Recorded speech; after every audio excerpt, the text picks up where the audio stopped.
Have you ever been on a road trip where you have this long stretch of road where there is nothing?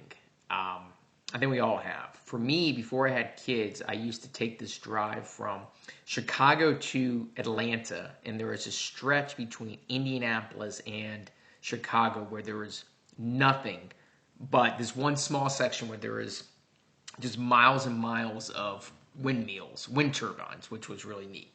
And then when my kids were little, we would drive from Cincinnati to Atlanta, and there was a stretch between Cincinnati and Lexington. No, between Lexington and Chattanooga, where there was just absolutely nothing, where there's not even exits frequently, and you probably wouldn't stop there unless you really, really needed gas. Well, when I was on the Great Peregrune road trip last week, I found another one of those sections between Boise and Salt Lake City, where for over 300 miles there was basically nothing.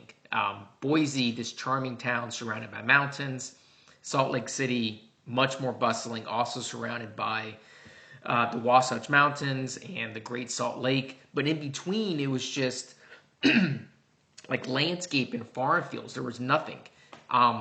But as I got closer to Salt Lake City, I saw this billboard on the side of the road, and it said, "After Hours Athlete." And it just caught my attention. I don't even remember what the other subtext of the billboard was because I was kind of zooming past it and saw the corner of their eye. But I thought to myself, isn't that kind of what we all are?